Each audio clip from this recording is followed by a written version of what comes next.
Hello, YouTube. Fuck.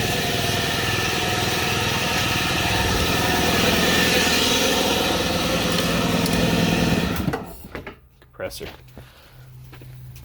Thanks for tuning in to the first episode, Wrenching with Mike. I'm working on a 2002 Honda CRV today. This is my baby mama mobile. We call him Ron Burgundy. He's been a pretty good car. Cheap. I paid $2,500 in Canada to get one for that cheap. It's pretty decent. So what happened is the AC just stopped working out of nowhere. What I've been through is I've done a bit of research to begin with, because I don't know fuck all about AC systems. Never claimed to. I'm not the fucking great mechanic at all. I just don't like to pay other people to do things that I think I'm barely capable of doing. So, did a little bit of research. First thing I went to was, I'm gonna flip this camera around here. This guy right here, to the fuse box panel, right? Before you even get here, you might as well go to the inside fuse panel right in here. This is for a 2002 Honda CRV. And in there is a little 7.5 ampere that does your AC. Where the hell is it?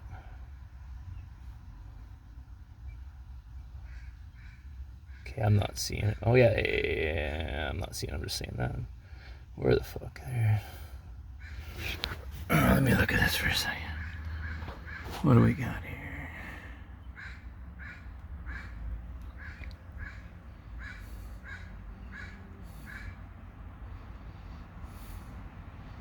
Okay.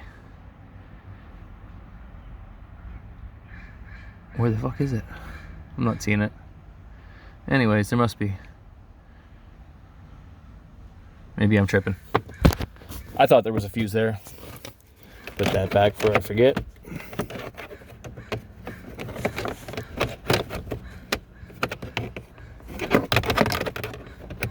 Yeah, that helps. Not claiming to be the greatest mechanic here, guys. I just figure shit out. So, I checked that fuse there. I went here, and as you can see, there are the AC. This one here is your actual clutch. It's what controls the clutch on your compressor. This one here is your fan. Oh, that's weird, move my finger there. So the old trick that everyone does is you can take your horn relay. If your horn works, easy test to do, and swap it out, right? And swap it to this one, swap it to that one. The other trick is you take that out and you literally jump the two terminals here, which would be the hot ones, which you can see they're these two. She goes in like that. It's these two, the ones that are sitting vertical right now, not horizontal. You can jump those two. This one will do your fan. That'll show you that your fan's working, your condenser fan. This one you can jump as well, same thing, and it'll show you that your clutch is working, so you will hear a click. You can also verify that, with the AC on, and you can get someone to watch as you turn the AC on, and as you turn the AC on, the clutch, which sits down there. I got the belt loosened off right now, and the clutch actually off of the pulley, but it sits right on the end of that pulley there, and it looks like this from the inside. As you can see, mine is metal on metal worn, and like that on the outside. So I'm cheap. I didn't want to pay for even the $100 for a new part on Amazon for new, because you can find replacement coils, and it comes usually with a pulley, a coil, and a new clutch full of life, of course. So you can do that. And that would be one fix for the AC clutch. Or you can hit the scrapyard like me and see what you can find. So none of the scrapyards had any 2002 CRVs with an AC compressor left. They'd all been pulled already, of course. So what I found as I was just walking around looking at, scoping out AC compressors on different cars, is I found a 2007 Acura RDX, I believe, that had the exact same looking. What gave it away was the clutch outside. So it's not the exact same. You can tell that this model here, I believe they're both Sandens. I'm not sure if I'm saying it right. Around here. So this is the original off the CRV 2002. I believe the stock AC compressor. I don't know. I know they had a recall. I don't know if it's been switched out. If the Sanden is what was stock or Denso was stock. This is the guy off of the Acura RDX. So as you can see, they are very similar, but not quite identical. Sorry, I was looking at them. Very close. They match up as far as OD. The splines fit. The same spline fits, so this fits right on my shaft of my compressor. The only difference, as you can see when you look right here, is there is a height difference in those two. So this one here, I believe, is going to require some more shim, but I think I can still make it work. We're going to find out. Anyways, you can see this one has a bit of life in the clutch. I mean, more than this one, that's for sure.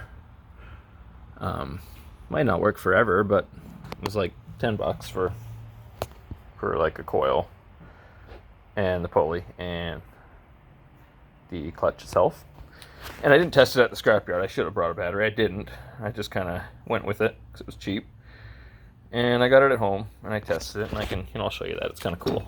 If you want to just, get these parts, and you can test them at the scrapyard, which is always nice.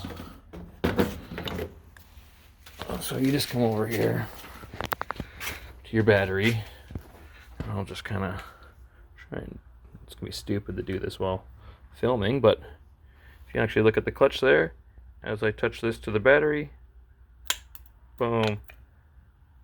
See what I mean? Pretty cool, right?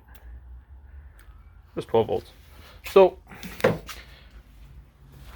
I have a working clutch, AC clutch assembly here. The car was totally burnt to shit too, so I lucked out at this thing. You can actually see on the wires a little bit that from the engine fire, like it got very close to being damaged, but luckily not. This is the old coil. So what I first did was I just tried to stick this coil on with my current pulley, right? Because that actually, at first I didn't grab the pulley from the scrapyard. I just thought I needed the coil, so I left the pulley there, and I had to go back and get it, because the OD of these coils is the exact same. I'm not sure if that's what a burnt out coil looks like. I never did test it on the bench, but I mean, I tested it on the car. It did not click. I tested power. There was power to the wire on the bottom of the car, which, you know what, I'll just quickly show you that, because I should have included that. I tested that, of course. I made sure that there was, holy shit, we're getting under. I made sure there was power to right here. This wire that goes to the single wire in the AC compressor clutch. That's all that controls. As far as I know, a compressors run off the belt, right? And this just merely controls the power to that coil to suck in the clutch. The signal, pretty much, to tell it when to turn on. So I tested that. I had power to that wire when I jumped my relay, and without the relay jumped, so I knew it wasn't my relay. It's good to get that out of the way first and realize what your real problem is. I probably should have hooked up, because I did pick up some manifold gauges. I probably should have picked that up and tested my my AC manifold pressure through these high and low service ports. But I did not think that was my problem, as my clutch was not spinning. And even when jumped and made sure I had power to it, it was not activating. And I believe I have at least no major refrigerant leak. I believe, cars are known to leak an amount of refrigerant every year. So recharging is really maintenance type of work. Maybe not annual, but every few years. So my problem, I believe, is with this clutch, and I'm hoping that I'm going to get lucky here with this pulley. Now, I took a look at the bearing numbers because I didn't want to go through the work if I could just take a look at the bearing number on there, on the pulley that exists on the car, and I can see the bearing number on the new clutch that I got off the Acura, and there is a difference. I wrote it down here. It's probably a little hard to see, but there is a 358D 5020 DUM. Now, the difference is the 50 in that number. I'm not sure if that's the OD or the ID. I know it references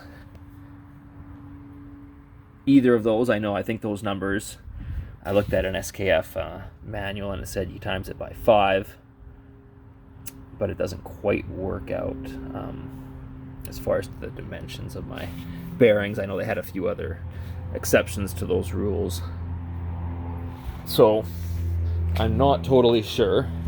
I believe the bearing, it has the same first 3 numbers. It is just this bearing has a 48, whereas the other bearing has a 50. Besides that is the exact same bearing, so I'm hoping I get lucky and the ID of this is the exact same. If the ID of this bearing is the same as my bearing on my stock, well, I believe it's a stock AC compressor, then we'll be in luck here. So you know what, I'm recording for a while here, just jabbering about. Hopefully you might have learned something. I'm not sure if this is going to work, but I'm going to pull off my old pulley right now. I already got the belt loosened, and I've seen a lot of videos, guys just were able to pull it off just with pry bars. I had to put a puller on it, which means I had to loosen the 4 bolts. Now this is something that might make my video a little handy compared to little others. I've seen a few other guys that do it in place like I'm doing it without pulling the compressor off. So what you can do is you get under here, you can see there's 1 bolt there on the bottom, 2 bolts there. We'll get up here and you can see right there where I've already pulled 1 bolt out of that hole. Panning over, you can kind of see up there where I pulled the other bolt out of the other hole. Kind of hard to see it. Anyways, so with that accomplished now, I still have to pull some bolts here. I can now tilt this compressor enough so that with the tire off in the front here, I can actually tilt that enough to get a puller on it.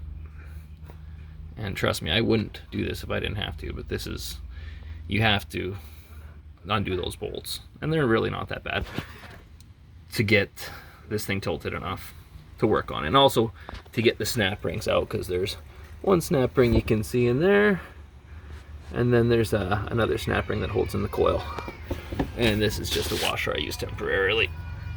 Space my thing off.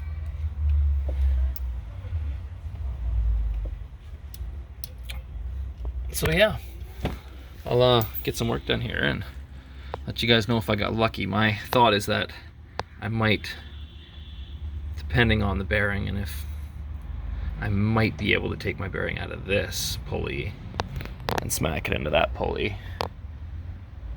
If this pulley doesn't fit, we'll see. But if the ID doesn't fit, it might work. If the OD is the same on that one, yeah, it could work. So there's a chance. It's really some backyard wrenching shit, nothing professional about this. Comment if you want, I don't know. Pick me apart if you want. I'm not the best, don't claim to be. I'm an iron worker welder, I'm not a mechanic by any means. I just don't like to pay people, that's about it. Especially for something cheap like this, it's a $2,500 CRV that Yeah, you know, I got my baby mama driving it, but it's probably in better shape mechanically than a lot of other people's cars that are a lot newer. So yeah, I'll get back to you guys when I get this bugger on, and we'll see if it works. Bye for now.